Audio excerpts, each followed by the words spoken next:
This weekend, Ryan is jockeying chickens, Andy is playing architect, and we race the streets of a PS1 Mario Kart ripoff.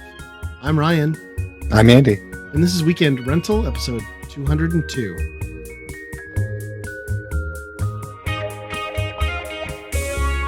All right, everybody, welcome back to another episode. Andy, how have you been? Survived another holiday? Yeah, like I was just saying that, I was just telling you, our church was 3 hours long. So that was, maybe the new Pope can do something about that. We'll see. A lot of church, yeah. Even for Easter, that's pretty lengthy. Yeah, how about you? Yeah, mine was good. A little less church, but yeah, we had family over and stuff, so can't complain too much.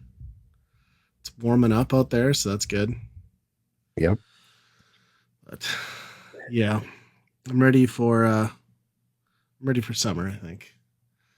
Get outside a little more, get through this spring yard work hell, and then just enjoy it a little bit. Yeah, it's kind of weird this spring. I don't know. Caught up fast, I guess, but yeah, the weather's looking okay-ish this weekend, at least up to Sunday. So I took half of Friday off. I think I'm gonna go try my luck and camp somewhere for night. I think I'm just gonna camp in the back of my SUV because I don't feel like setting up a tent and freezing my ass off if it gets down to like below 40. But in an SUV, I should be okay. So yep, let's see. That'll be the official kickoff to summer, I guess. If you can camp, you're good. I mean, that's true. Camp all year round, I suppose. Not me. I don't do that. I don't know. Yeah, those people are weird. Yeah, they have campers and heaters, and I don't have that stuff. They're called truckers.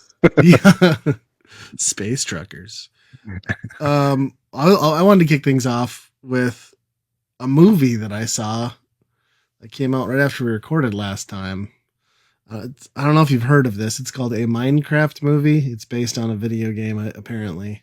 It stars Jack Black, Jason Momoa. It's directed by Jared Hess, the Napoleon Dynamite guy. Probably takes, I don't know, let's just say 40 minutes of its runtime to get you really into the Minecraft universe. That's what I've heard is like there's a lot of stuff that it doesn't seem like would have been by the trailers. Yeah. Right. Yeah. And also, Jason Momoa running constantly around in a pink tutu never happens in the movie. It's only referenced as a fashion accessory early on in the film, and it is never revisited again, which is fine. But yeah, I went in with tempered expectations.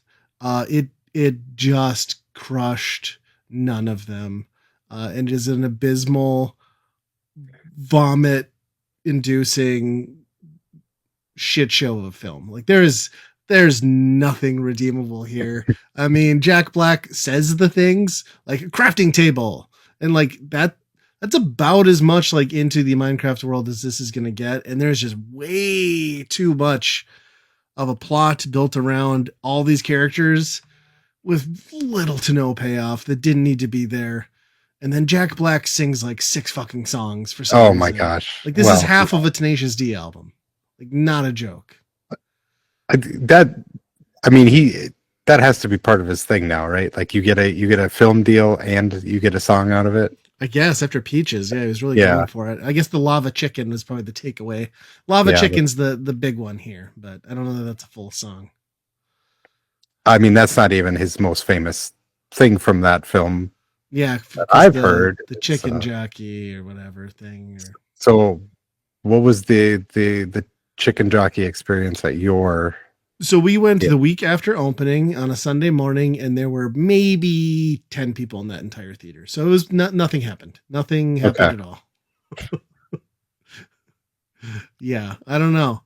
I even asked my kids like what they thought of it. They're like, "No, it was good." You could tell like they were like forcing themselves to pretend they liked it, but like, no, just don't watch this. Like even when it comes to streaming, like maybe don't do it in one sitting if you appreciate yourself. Just skip this. I mean, none of the acting is bad in it. It's fine. Jack Black's Jack Black, but the story is so stupid. And then there's like three storylines, a couple B plots that don't have any relevance that they give way too much screen time to, and none of it's fun. I don't know if I think I laughed out loud once.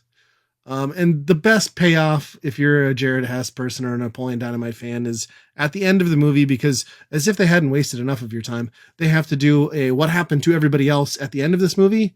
And the one female character opens her own self-defense dojo, and the outfits are very much vote for Pedro, but with a different branding on it. So it's like a great like callback to Rex Kwon Do and Napoleon Dynamite. And that's the nugget of That's the redemption best for this part. film, and the Oh rest just wow. forget about it. Yeah. I mean, I think anybody could see this coming a mile away.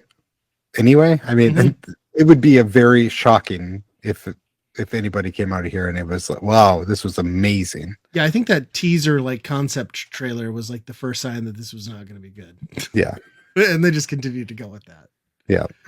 But I mean, you could have just made an adventure in Minecraft. Just made Yeah, just, an you don't need animated to movie. bring people into it and have all this weird stuff. Just make a Minecraft movie. Yes, I don't. Yeah. I agree. It didn't need to have people in it at all. It should have just, like you said, it should have been like a machinima, but better quality. It should have been the Mario movie, but with Minecraft. Like, Yeah. come on, what are we doing here? So yeah, that was a Minecraft movie. They're gonna make another one, I'm sure, right? Maybe It's made a lot of money. yeah. Of course it did. Well, that's going to tie into the other major announcement I read today. We might as well just jump to that because we're talking video game movies. But Sega is coming back with another film because they're going to develop Outrun, directed by Michael Bay. Because remember the great plot and story of Outrun? You know, the game that revolutionized arcade racing back in the day, and just like the amazing story of like drive from point A to point B. Except now I bet there's going to be Michael Bay explosions everywhere. Yep. And probably some plot with like some mystical thing that is being like chased down by, I don't know, maybe not Transformers, but something similar. I mean, they already is it Sydney Sweeney? She's like, Yeah. she's the blonde in the Ferrari, basically. It's like if you're going to tack onto a movie franchise, at least do one that people remember at all. Like I'm a big retro gamer and video game fan, and even I'm like, really? Like Outrun? Yeah, I mean, I like Outrun. it almost has to be a script already, right? Like Yeah. just a car script or some sort, and then they're just like, well, let's put Outrun. Let's just tie it to it. But like, talk about a game that has like, it doesn't have a character. It has a car. I guess it's got like a signature style, but like, there's nothing to like. I don't even know what There's they're choices. licensing here. Well, that's true. Yeah, there's palm trees inexplicably in the middle of roads a lot too. Yep. Yeah, I don't know. I looked at that and just kind of shook my head. I mean, I'm all for them trying, but you already know what this film's going to be with Michael Bay. So I can't wait till Jack Black sings "Palmy Breeze." oh God, don't give them ideas. Yeah. So enough about me. What have you been up to since last time? Pinball? Oh, Did you buy pinball? Please tell me you bought pinball. oh, I don't know. So MGC, whatever happened this year, I caught You the bought pinball bug. I caught the pinball bug, and it's just kind of been on my mind Mm-hmm. a lot. I mean, I And- may or may not have like Facebook Marketplace pinball like 25 times since then. Yes, I'm looking at some yes. tables. Yes, we're looking at the same ones, I'm sure. Yes. And it turns out it's kind of an expensive hobby. Yeah, it kind of went from a few years ago where it was pretty easy to find $500 to $800 tables that would work, and now it's like mostly working, starting at like 2,500.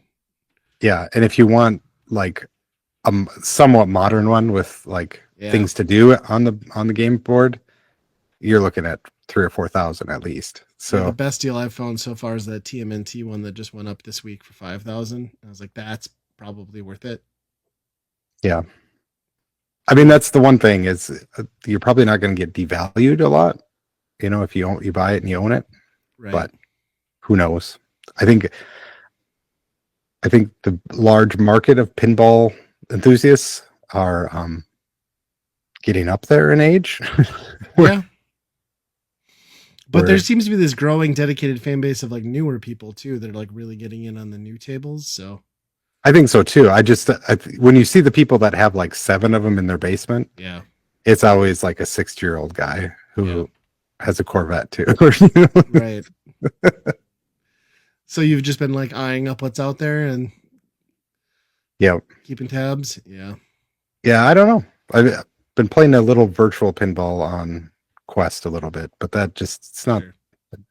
That's virtual is about as just good not of the an same. experience as you're gonna get, though. I guess. Yeah. But Just yeah, doesn't feel the same. I don't know. I think the hard thing with pinball is like you want a couple options, right? Because like you don't want just the same table, you want like a refresher.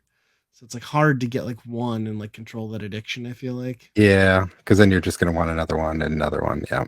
Right. That's why I almost wish they still had that pinball club. I mean, I guess I can go to any number of breweries where there's many of them set up in town, but like it was nice when that pinball club was right down the street from my place.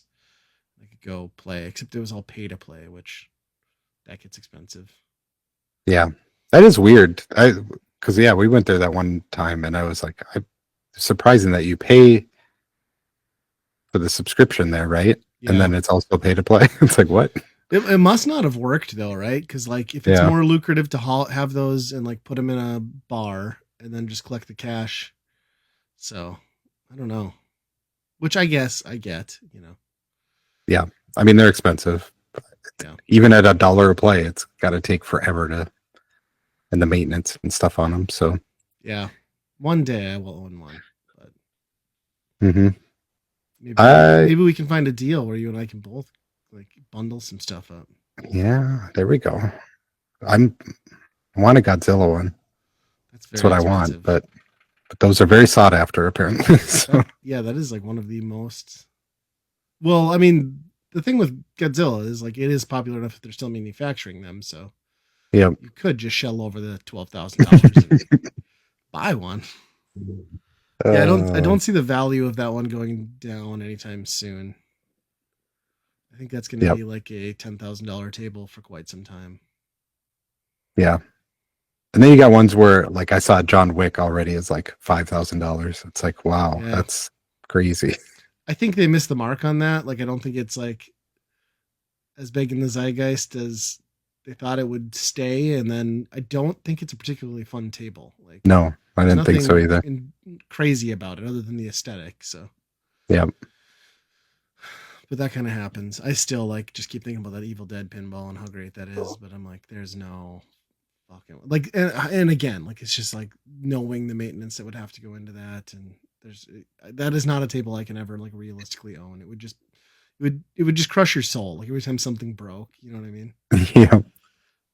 I still think like if I could get something even of the golden era, you know, basic table, something where I'm not just like totally fighting gravity, where there's a little bit of something to keep it interesting. Because those are still pretty cheap. The electronics in them are mostly just like, you know, soldering and cap. You know, there's not like a lot of like, Yeah. you know, big things. So the score ticker would probably be the biggest thing to worry about. But Yeah. yeah. Well, I'm glad we were both looking at pissing money away on something we don't need. You could start your own pinball arcade with that like compound you have out there. Just insulate part of that Morton building years. Yeah. Compete with Grandpa's arcade. It's Daddy's losing hand arcade. hand over fist, but at least I have them, right? Yeah. I can write them off, I guess. Exactly. It's a business expense. This is the perfect crime. Yeah. So, well, you've been doing two very similar games, pinball and pickleball. Yeah. Those fit hand in hand. I mean, Yeah. we're talking about the senior crowd. You know, Yeah, 60 it's and up. I'm starting to see the light, I guess, to all these boomer activities.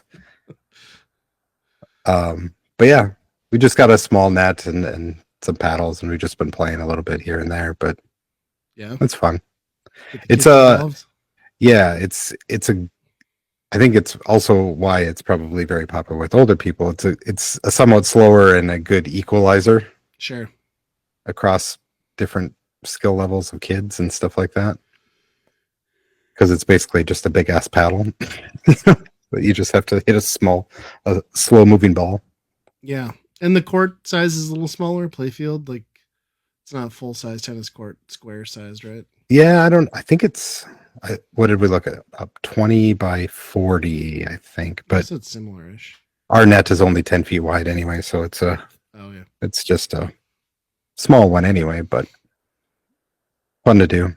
nice. Good activity to do breakout for spring. Yeah, especially when you guys live like a little bit out in the country, and it's like, well, you're not just gonna like walk to the park. You know what I mean?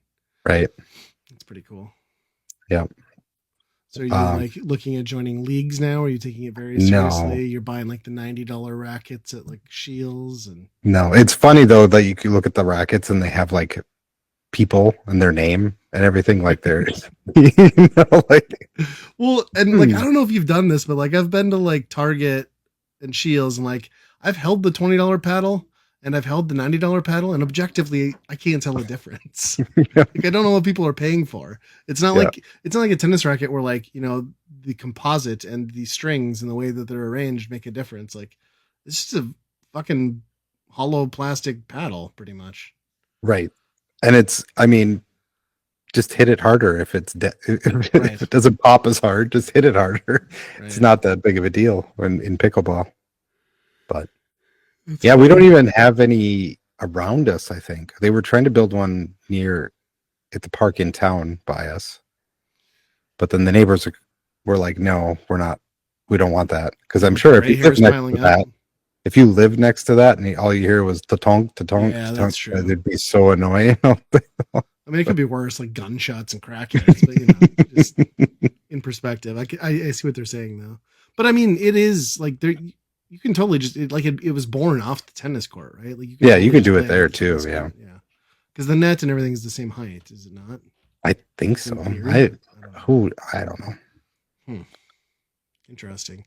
It's Yeah, yeah, I have yet to try it, but like when I was in college, because I'm not very good at like full court tennis. Like my buddy, my roommate and I, he was way better at tennis. We'd play just like short tennis, which is like kind of the same thing, like just low impact. You just play like half the court, and it's just like lob shots and like strategy. yeah, And so I get it. It's fun, gets you moving, but doesn't like kill you. It yeah. doesn't require as much skill, which is nice. We I did don't think my knees can take it, but no that's another story. getting to the age where our knees are going out. That's not great. We did a ping pong tournament over Easter and then bought like a 4 foot tall, well not that's an exaggeration. A 2.5 foot tall chocolate bunny is like the grand prize. But we did doubles tournament and I was like, this is gonna take forever if we play like proper. Like we're playing to 10, like in and out, and everybody had a good time. I did not win. I think my son and my dad were the winning duo, and then my nephew and I don't was it my sister? I don't remember, but yeah, everybody had a good time. Duo ping pong to me is like hard though because it's like I want to Yeah, go all the time, and then like when I hesitate, the other person doesn't hit, and and that goes between. Yeah, yeah.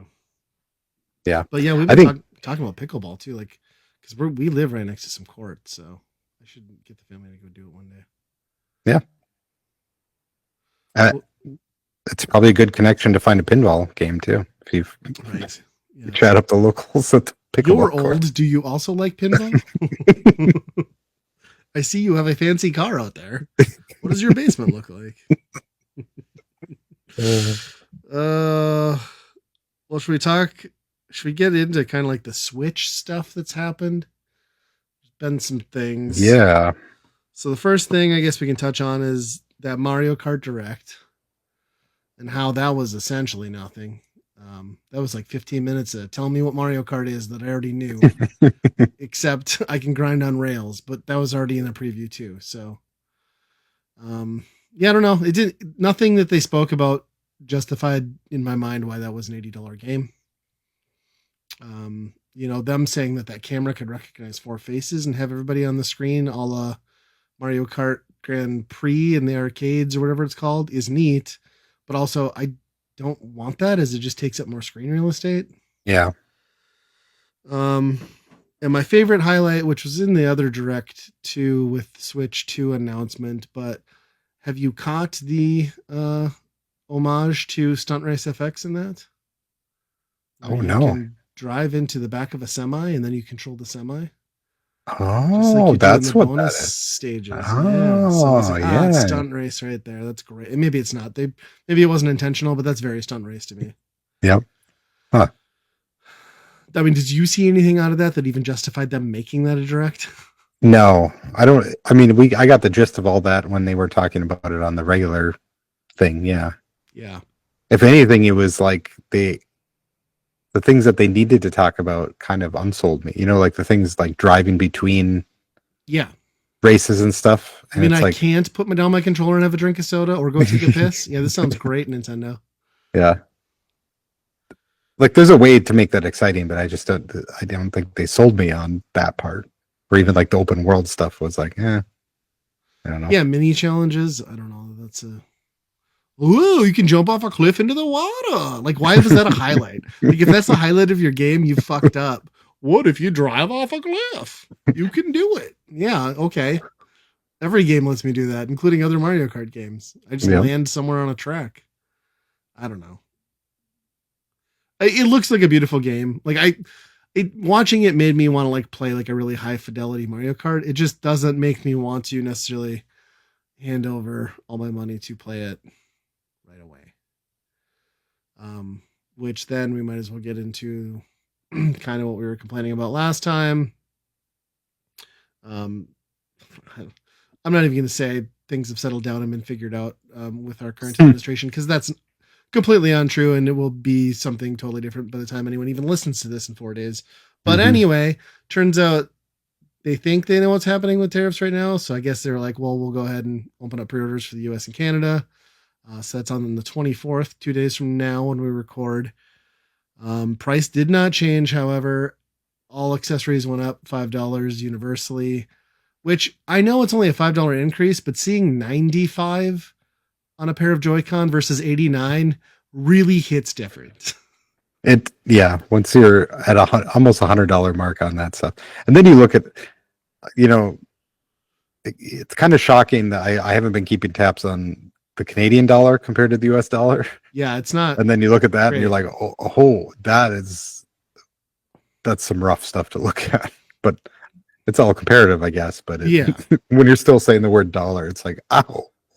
Yeah, and I know Fraser has said like he doesn't think the price is too bad, and so I mean, I guess from a Canadian perspective, I don't know. I mean, yeah. But yeah, I was kind of surprised. I mean, surprised and not surprised. Obviously, they don't want to have to hike the price because they know what that will do and the ripple effect. Plus, haven't they like rolled back some of the Chinese stuff on like tech now? Like, so I don't know how a game device like this, if that's computer or like, I don't know. Yeah, and a lot of these are made in Vietnam right now, I guess, too. So there's less of that, right? Because it's only 10. Yeah, but I mean, the thing is like that trend is going to continue, right? Like $5 across the board on the accessories, like that's not going to go away. And then why wouldn't they charge $10 more for a game that gets released in the US? Then you know what I mean? If they have to recoup that. Once they do the baseline stuff, why would they go down? Like accessories don't ever go down. Well, not Nintendo accessories. Yeah. But even like controllers, I can't remember ever like controllers getting cheaper over a generation. Yeah, maybe like the Xbox One was the only one where I drastically remember them getting down to like the $40 mark on a regular basis. But I think that's just because they redesigned it so many times and the console wasn't selling. So, and I think they were just able to like make a million more of them because they all like became compatible with Windows PCs wirelessly. But yeah, you're right. Exception to the rule, not the norm. Yeah, I don't know. So have you changed your stance? I mean, we're a couple weeks out. Have you? Yeah, I know. I'm still not. Out, I guess. Yeah, I'm still not really excited about it. Like, I just don't see the need to get it right off the bat. Yeah. Other than my regular Switch is maybe starting to go. Sure.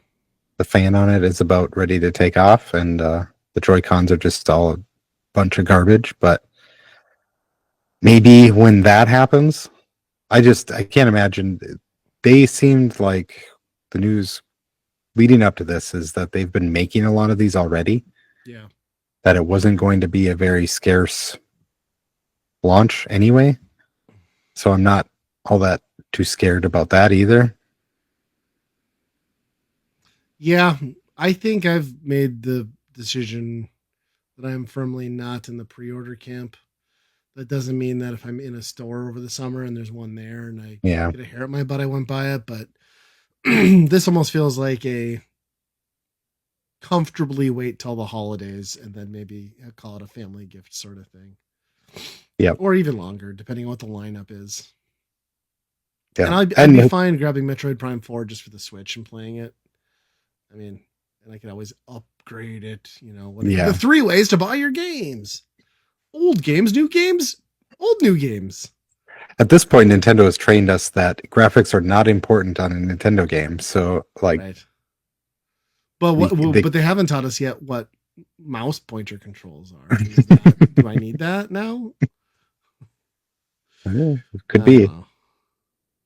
The PlayStation increasing price everywhere but here is interesting because this is the second time, right, outside of the US. Yeah, and I mean it's pretty much to cover the costs of selling in America. Right. Which seems dirty to hand off our tariffs to the rest of the world. Yeah. Hey, remember when the US fucked you? Well, bend over. We're gonna add to it. Yep. Yeah, I read that too and was kind of surprised. Like, I mean, I know we're a big market for PlayStation, but Jesus. Yeah, that's not the right way to do it. It's not the right way to cultivate a loyal, or treat a loyal fan base, right? And that's what people are at this point. If you're spending $600 on a console when a gaming PC is like right there too, like, yeah, I don't know. You want to be pushing those people away. Yep, and all your games are on it. Right, right, except for Astrobot. Yep. Yeah, it's weird. I mean. And all the Chinese stuff is just dropping like flies now too. Like all the AliExpress handhelds, they're all like, don't plan on ordering. We're not shipping right really? Now. Because yeah. I mean, when you're at like 100 and some % tariffs, it's just like business is done. There's no trade anymore. You can't do it. Yeah. Well, speaking of like shipping from overseas, like I occasionally I've been ordering like stuff from like that Norwegian online shop so I can get like some of their like breads and like candies and stuff since we went on our trip. And I placed an order and I think it like lined up just with like the Easter holiday that their business is closed or whatever.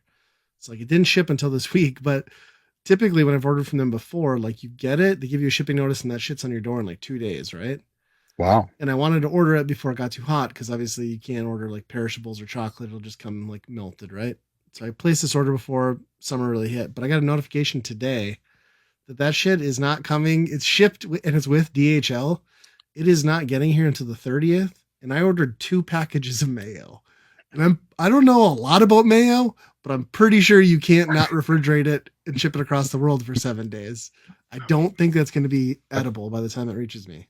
And that might not be coming at all because I think DHL was saying like, yeah, we're way behind. Oh, really? I think anything over $800 they're not shipping at all right now. God. Hopefully it shows up. Otherwise, I wasted $100 plus $40 shipping on junk food, which I guess it's probably depends on anyway. Yeah, if it shows up late, do you really want that outside? Yeah, I want the chocolate, the mayo. Maybe I'll prank somebody with it, but yeah. Could you imagine like a box of mayo just sitting on your doorstep in like a 90-degree day in July? It'd be so gross. Oh yeah, so that's what you're talking about, the Chinese consoles pausing shipping. Yeah. So is that like, I mean, that's a big range of stuff. That's like pretty much all that middleware, retroware stuff is all. Yep. And I think they just like announced their new models and stuff, and then they're like, oh, not to America. Oh God.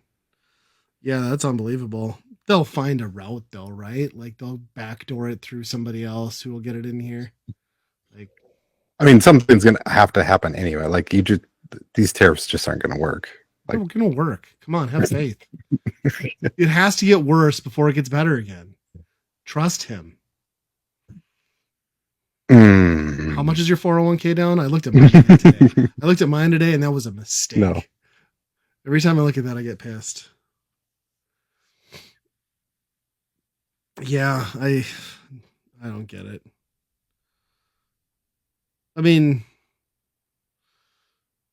I get tariffing China to some extent, right? Like to keep business competitive, like you almost have to, because like the type of manufacturing they have just doesn't exist here. But like, holy shit, like we're like it's literally at a standstill. Nobody can operate on the tariff scale that we're implementing on them or us. Yeah. Like it just doesn't work. Like you were done with business. Like Yep. You've cut off business. It is. Yep. It's not even possible. it's just Yeah. I mean, like 10%, like most businesses will be like, hey, if I'll pay 10% to have access to selling to America. right. It sounds like a great deal in the grand scheme of things.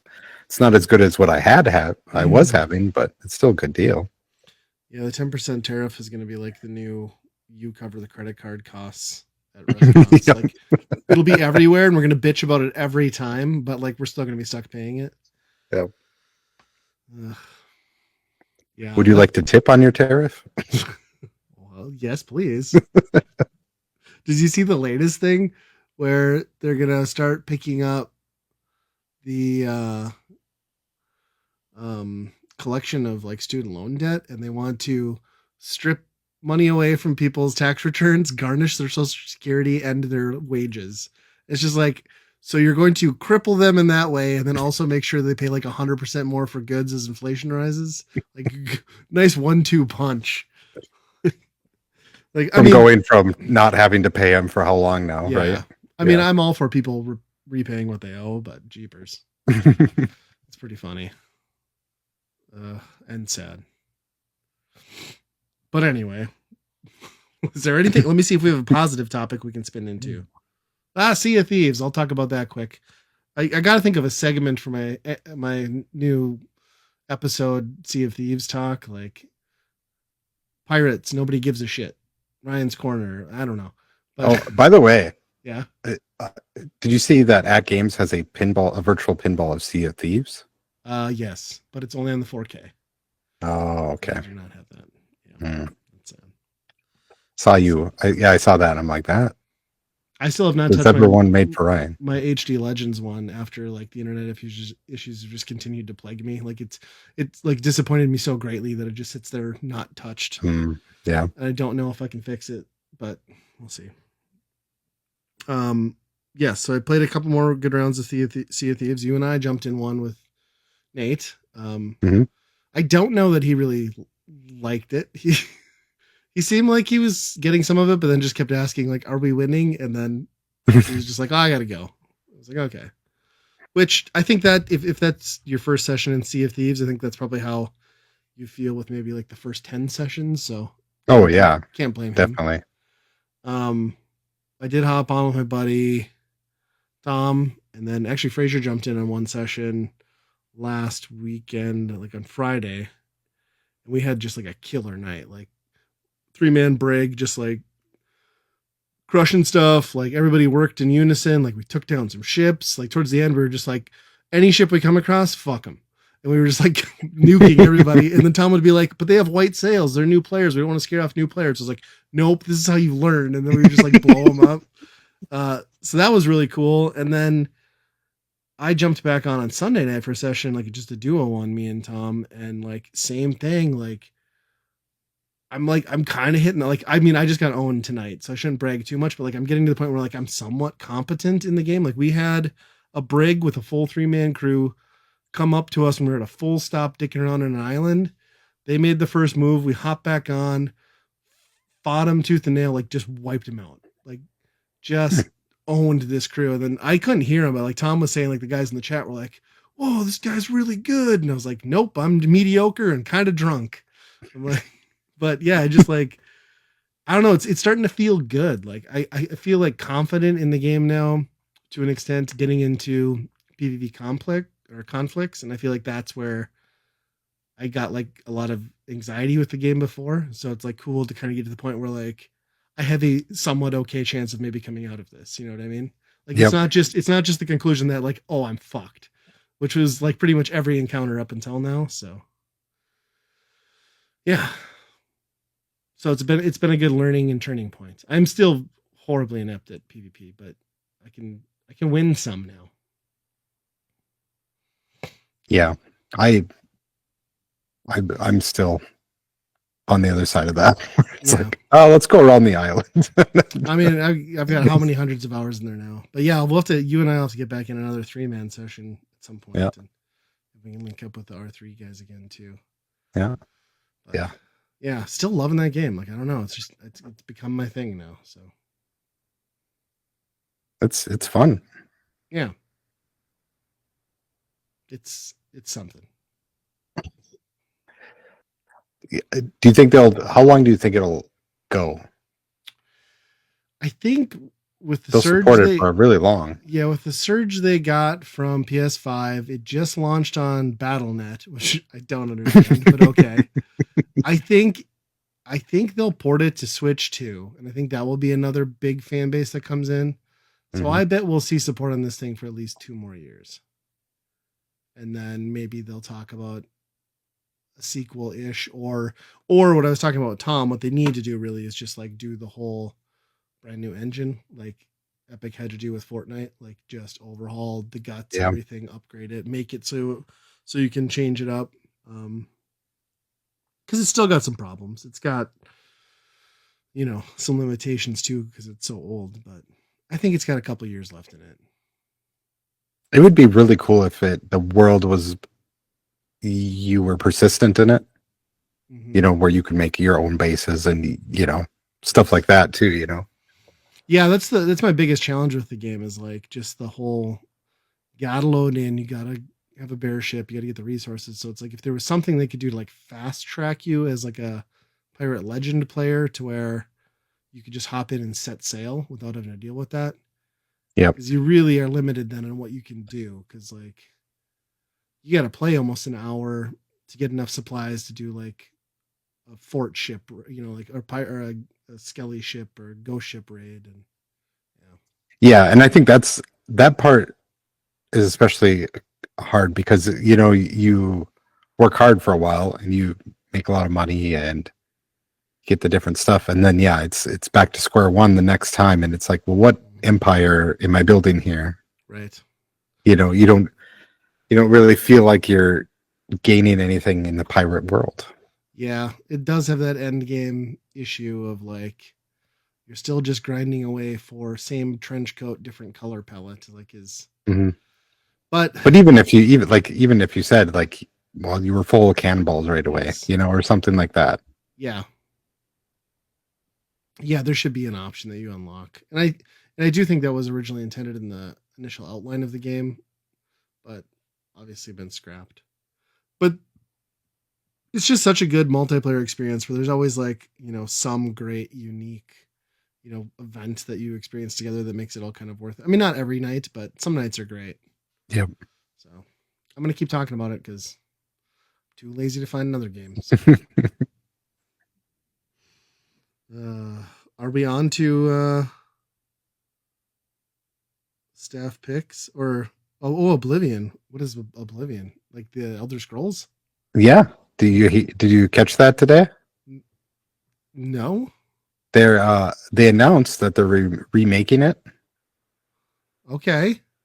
And then they announced it's available now. Okay. So it was live on Game Pass today.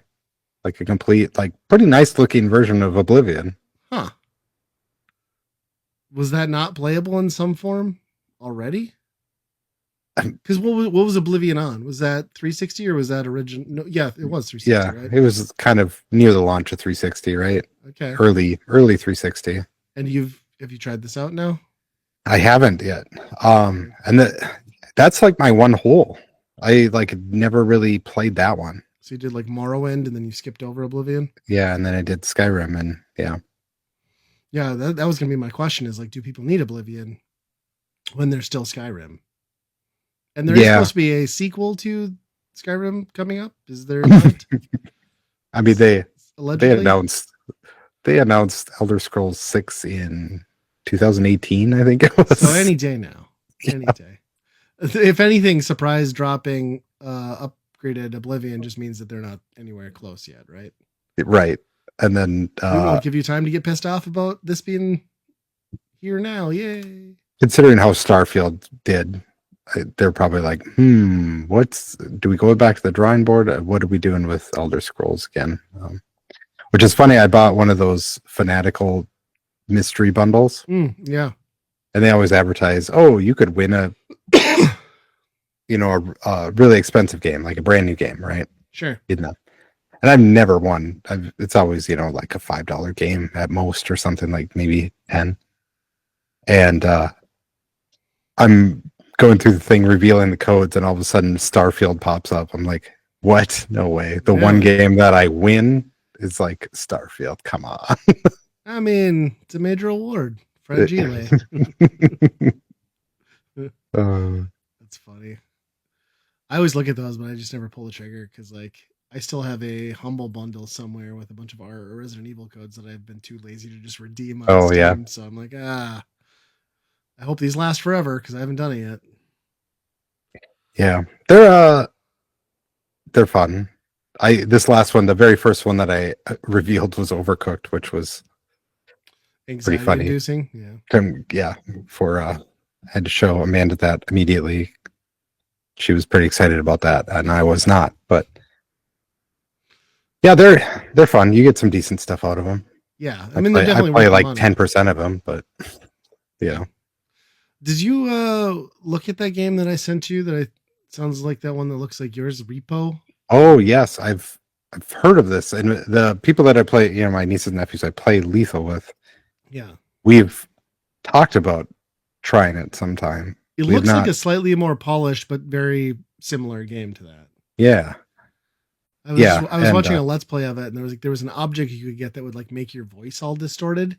So like everyone in the session was just like grabbing it, like saying weird shit and like putting it back down. It was pretty entertaining. But it looked terrifying though, like just stuff coming out of nowhere and just ripping into shreds. Yeah, see I think that might be the struggle because a couple in our group are like kind of like not really into the horror games. Yeah. The jump scare stuff. And I can't say I'm the biggest fan of them either, but I would definitely play them in the sake of good gameplay.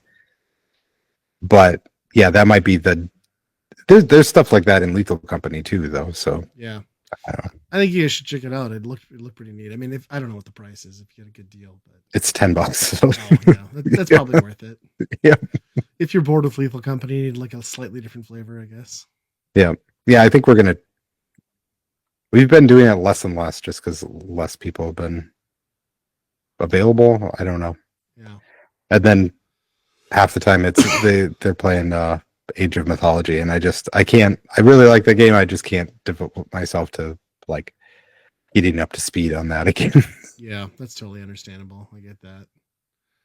Yeah. Well, staff pick time. I'll go with mine quick because I'm curious on yours. I know a little bit about it, but mine's pretty quick. I watched that new, well, not new. I don't even know if it's on. It must be on streaming somewhere. I watched it on Plex, so I have no idea where this is at in the availability thing because I watched a pirated version.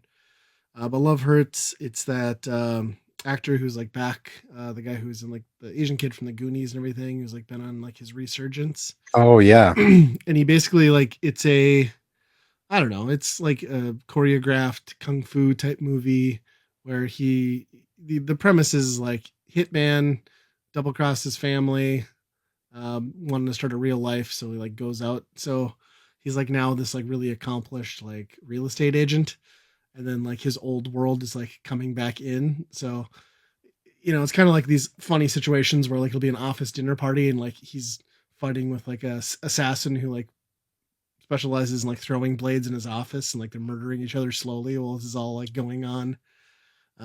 So that sort of comedy. And there's like a little love story, obviously tied in there with Love Hurts. Very good film though. I really liked it. It like those type of, I would say Jason Statham-esque, or those types of films, like sometimes they overdo it and it's just like too many like choreographed fight scenes, not like enough little quirks to make it worthwhile. But like this really does a good job of pacing and like breaking it up. I also like that in the movie, his boss is like it's a reuniting of him and his Goonie co-star, because it's I forget, I can never remember the name, but it's like Sam from Lord of the Rings. Oh, yeah. I forget his actual name. Somebody will be yelling at me right now. Sean Austin. There you right? go. Yeah. Yeah. So he plays his boss. So it's kind of cool to see them be like buddy buddy in this movie again. And then like you look at him there, and like I was like looking at like screenshots from back in the Goonies. It's like, man, there's so much older. Yeah, really cool movie. I mean, it's not gonna blow anybody out of the water, but like this is like a good cult classic. Like, highly recommend checking out. Yeah. Yeah, that one looked interesting. It almost seemed like a funnier. It's like John Wick with a little bit of comedy in it. Yes, yes, and that's a great way to describe it. Yeah, it almost felt like some of the scenes felt a lot more like why am I so stupid? Who was the kung fu guy when we were growing up? Not Bruce Jackie. Lee. Jackie Jackie Chan. Chan. Yes. Yeah. They felt sort of like Jackie Chan-ish Corey. And I wonder like maybe if there wasn't like somebody in that camp that like did some of that, or maybe him. Oh man, see, now you sold me, because that's really what we miss is like you can have fight scenes, but the ones that Jackie Chan did, it was always like some chair was involved or some like shirt that was wrapped up around people's arms. And that's exactly what I was gonna say. Is like there's a fight in the kitchen where like literally everything is a weapon, like, including the fridge itself, which is amazing. Like watching an Asian man be hurled across the stage in a fridge is great. So yeah, check it out. It's very cool. Huh. How about you? I'm curious to know more about this. I know it's weird. Yeah, so it's been a pretty popular game, and so I picked it up. It's called Blueprints. It took me about 10 hours before I figured out what the name meant, or the play on the name. Yeah, when I kept hearing it being talked about on podcasts, I thought it was like print, not prince. Yep. So I was like, what is going on? But in the game, that's kind of what you're doing, is you're building a castle out. It's a kind of a roguelike where you're drawing and drafting different rooms in a floor plan. It's a 9x5 grid. And that part of the game is very reminiscent of board games. There's lots of board games that do that type of thing, like tile drafting, and then especially like, oh, there's 3 resources and they kind of do different things, and you got to like trade them out, or manage how you're going to spend that type of thing to make it the best floor plan possible, right? And that's kind of the main gameplay loop is drafting that stuff and trying to fill out the room, the castle in a way of as farthest as you can. The whole plot is the main crux of the story is to get to the 46th room, and there's a whole shit ton of cryptic messages and little bits of information in every single room, and puzzles that you all have to put together to basically figure out how you get into that room. And it takes you on all over the place. There's places all over the estate that you gain access to in different ways by figuring out different puzzles and stuff. I have not played a game like this in a long time. It reminds me a lot of Outer Wilds, which is probably one of my favorite games. Sure. I wouldn't put it on that level. I think Outer Wilds is very good at like the puzzles are the game, and the story is the game. This seems a little bit more separated, where the drafting and that stuff is very gamey compared to the puzzles that are just layered on top of it. But it is very much I have a pad of probably 6 pages of notes on really? Writing things down and yeah. And I've technically beat the game, but there is so much more. It does a really good job of doing putting the weird things in a room, and you're like, I know that means something, but I don't know what it is. And eventually you find out maybe one piece of information that might lead to another piece of information that puts it all together. Interesting. Yeah. This does not sound at all like my kind of game, but I can see why you're into it.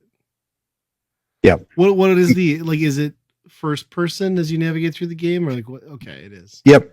It's first person. Yeah, and there is a certain amount of luck to it too. You know, Sure. what rooms you're drafting and what doors are on each side of the rooms, because sometimes you just get stuck and it's like, well, today's run is just screwed, you know? Yeah. But usually you're like, okay, well, screwed, but what about this thing that I was thinking about? Let's go over there and try and work on that, figure this out. Try and get a little bit more information. And yeah, each day you gain a little bit more. It's not quite like Outer Wilds, where by the end of that game, you're like, I know how this entire galaxy works. Like, I know why that planet is doing that thing. And I know how to get the sun there, and I know why it's resetting, you know, doing all this stuff, right? Sure. Whereas this game is like,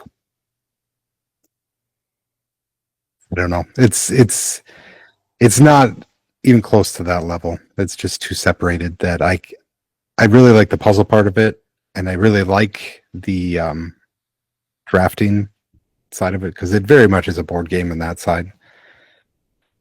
I just don't know if it meshes real well together. Too extreme of ideas to really be a cohesive Right. unit. Right. It's hard to focus on the drafting part and being like, okay, I'm doing this and getting all this done, but also try and keep track of what's going on in each room.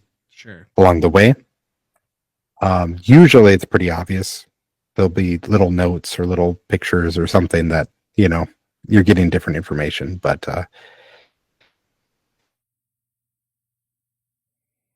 I mean, it's getting to the point now where I'm like getting books that are like 30 pages long, so you have to read. Oh my god. A lot of reading involved too. Interesting. And I'm past the whole like, oh, I have to get to the 46th door. Now it's like, I need to know this whole family tree of this whole estate. I need to know how every country in this continent and the history behind it, and their sigils and their flags, and yeah, it's it's interesting. The game within the game, almost. Yes, yep. It's and I think it's still early days, because there's a lot of stuff that I think probably has not been figured out yet either, which is reminds me way back in the day of Fez. Sure. Do you remember that game? Oh, yeah. That had the same type of thing as far as note taking. I mean, in that game you had to basically decipher a language, which is it's a lot to ask. Yeah. There was a lot of notes in that game, and I remember when that game came out, there was a lot of things where people just did not know what to do. I would love to go back and check, because I think there was a couple things in that game to get 100% where people were just like brute forcing it till they figured out what the combination was to get inside. Nobody knew the actual breadcrumb trail of the puzzle to get how you figured it out. I wonder if that's ever been figured out. But this game kind of has that. Forum. So this is probably all over Reddit too, huh? Yeah. I mean, sharing ideas. Almost every room you go in, there's geese, or there's top hats, or there's like statues of fingers pointing different ways. And I still have no idea what any of that has to do with anything, but it's got to be something. I mean, it's got to be something to do with that, but it's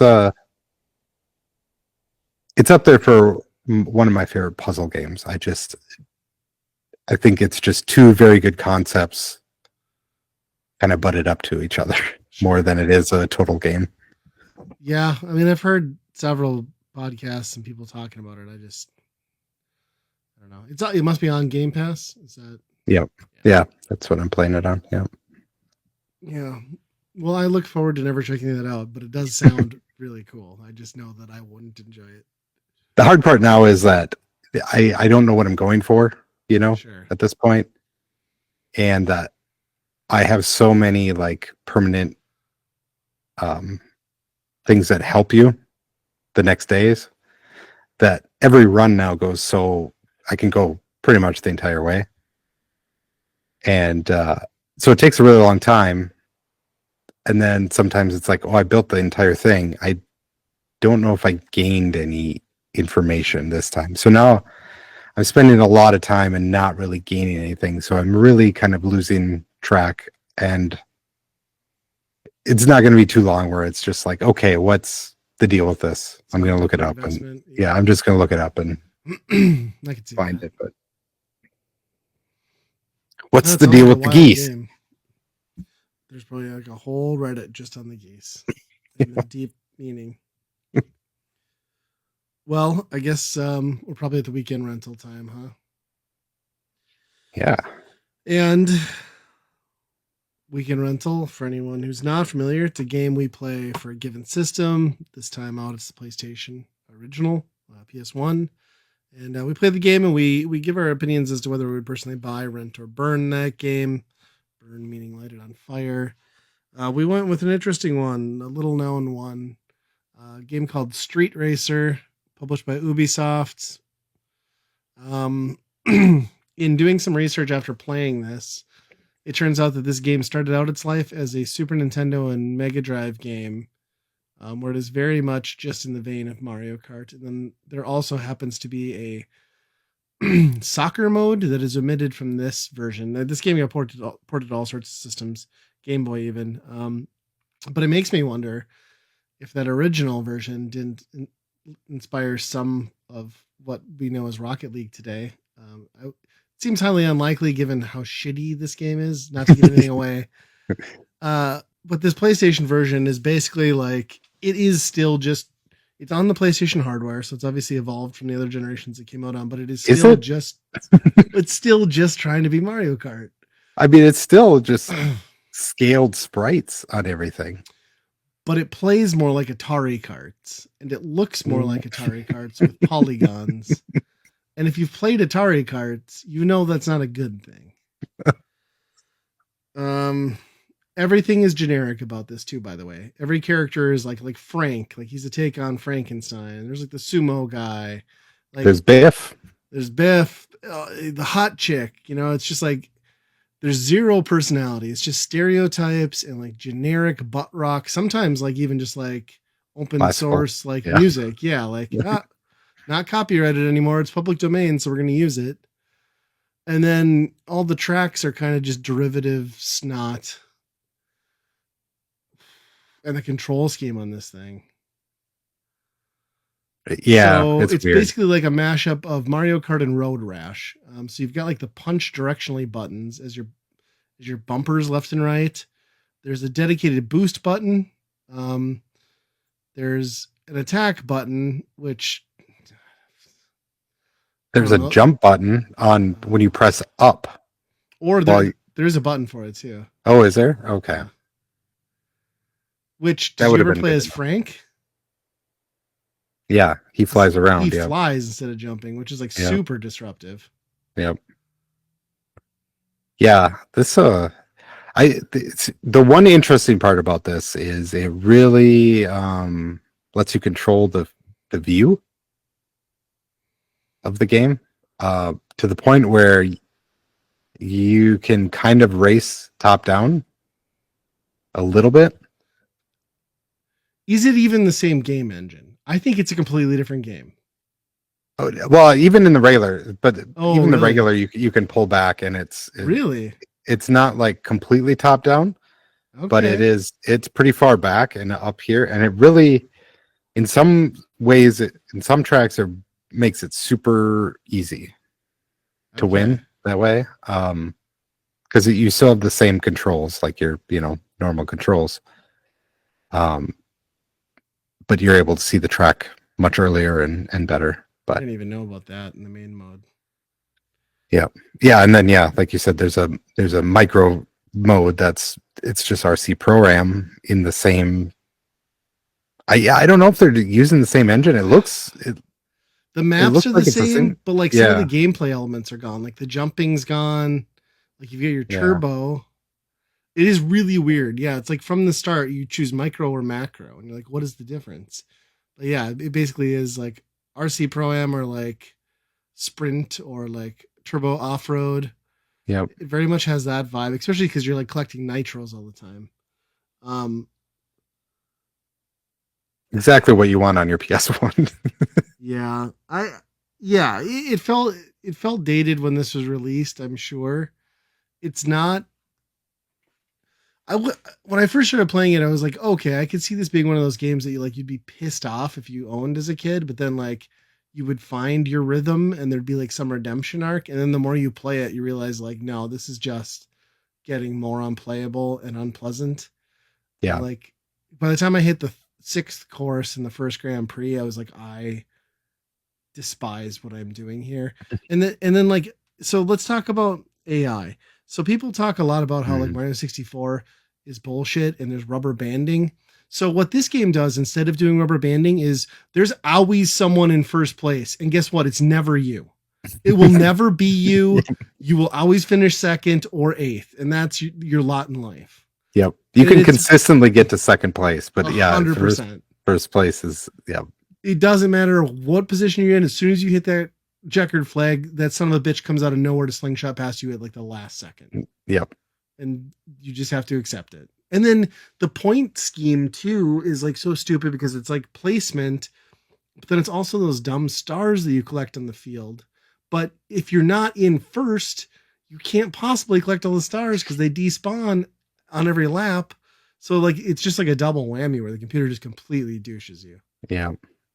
Yeah, I think you get points for punching. I saw that too. But But Jesus, even that's almost like so, a losing strategy. You have to choose. Like I feel like you have to yeah. choose in this game. Like, are you gonna do combat or are you gonna try to brute force these controls to keep you in like a second place position? Yeah. There's almost never like doing both effectively. I mean, there's a reason that the list of Super Nintendo and PlayStation versions of the same game are incredibly short, because Yeah.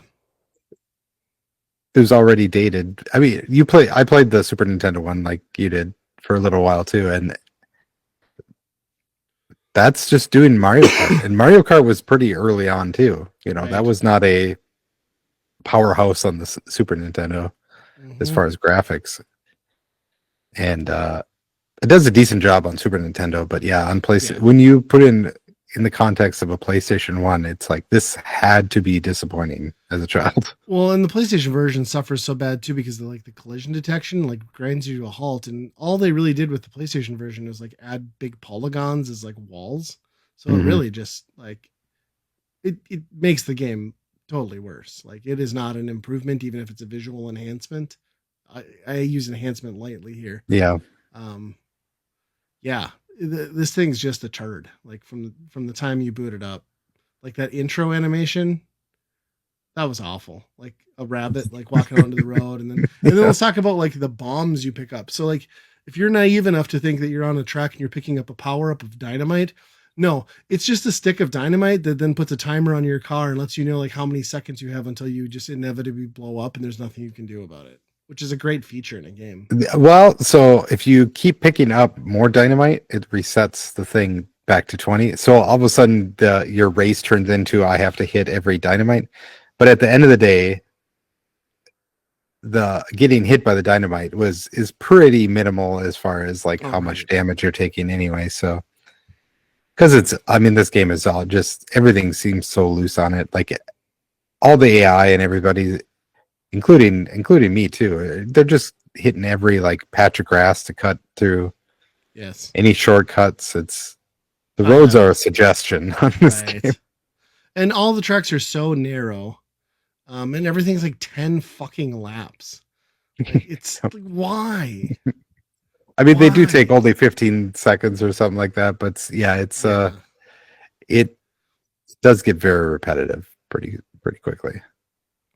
And I like how by the second stage too, they've just like cemented their own canon by having their own version of um, the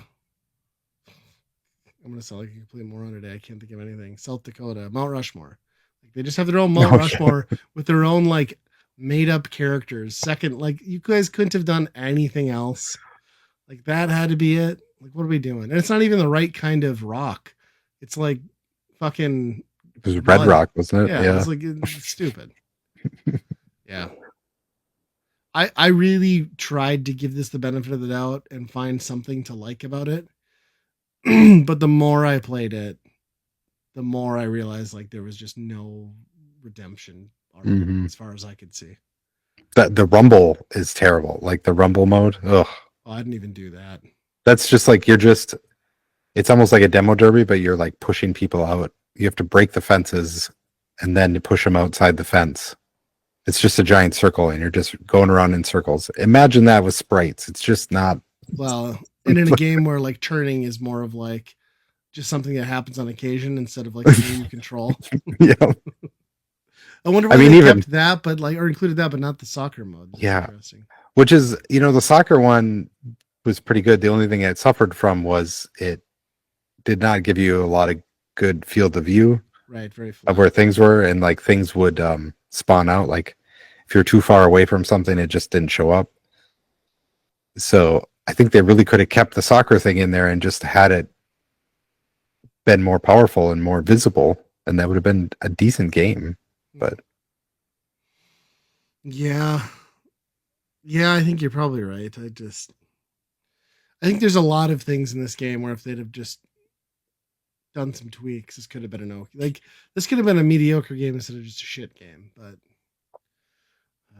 and why something like this you would just continue to port and port and port over this many years too, and not like iterate on in any like positive way is mind blowing to me. yeah, especially I mean when the game is aping a game from what 91, 92 Yeah. anyway. Yeah. So I mean, Byron Byrne. Yeah. Uh the Super Nintendo one I'll give the benefit of the doubt of being a kind of like a rent, but the PlayStation, like we're doing the PlayStation, and that's a burn. This is just I don't know why they did this. Yep. Yeah, I feel completely the same way. It's got no personality. It's trying to rip off a game that came out many, many years before and did it ever so successfully. And this just is insulting to the player all the way around. Oh, could you imagine playing this right next to, like having this showing right next to Mario Kart 64? Right. It would be Right.